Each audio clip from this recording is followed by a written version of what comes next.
Another year, another Smackdown game. Oh my god, it was so bad.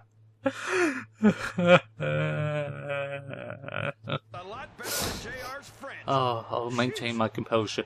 Anyway, they had fighting styles. If you were a brawler, you could do the Fists of Fury, which were unblockable after the first strike. My god, did people spam that online. And they even gained the stall finisher. It means they couldn't counter any move that required a strike.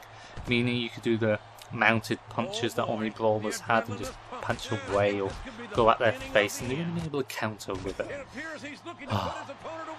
At least with the hardcore you had like the original kip up.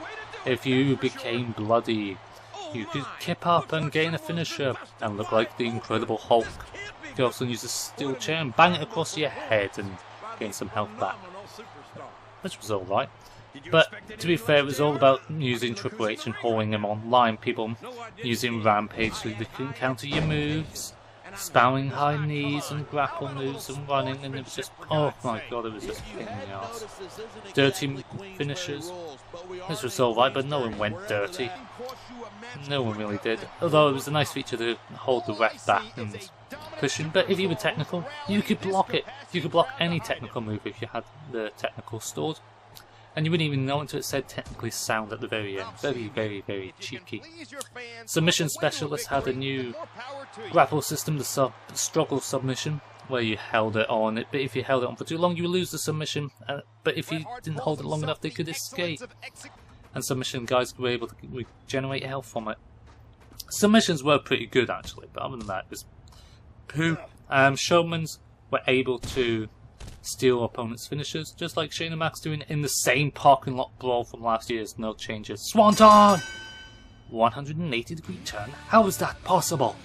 There wasn't any new match types apart from Extreme Rules, but there was Beat the Clock Sprint, where you had to be the fastest win, basically. Beat the time that was already appearing, so 6 minutes 50. If you got it under there, you would win. But be careful of other combatants trying to get past the time. Extreme Rules though were the most fun on the game, but it wasn't really until 2011 where you could use the physics engine and do anything. You were just stuck to basically table finishers and ladder finishers. Pretty boring. You can do stuff on top of weapons.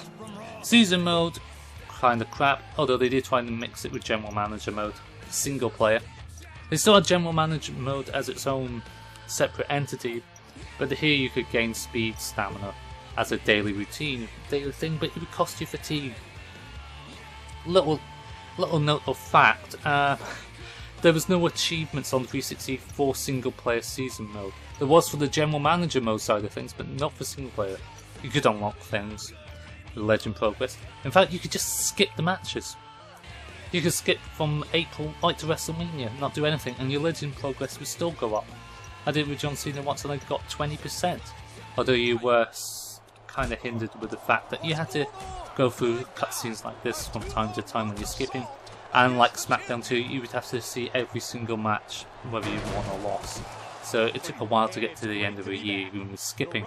Ultimate control moves could now be countered, thank god, so if you didn't do enough damage to them, well, they were going to counter, but if you were Rampage they couldn't counter.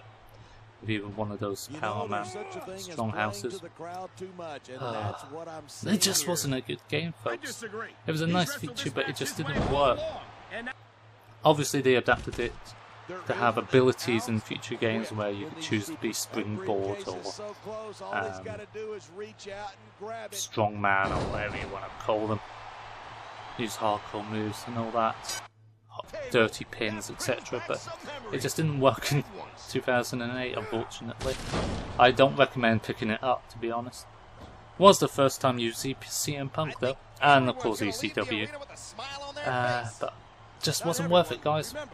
Next time it will be 2009, but after 2009, I think we'll have to see some legends, don't you? Anyway, subscribe for more WWE 12 goodness, the history of WWE 12 and more. Remember, I'm the king of WWE 12, baby!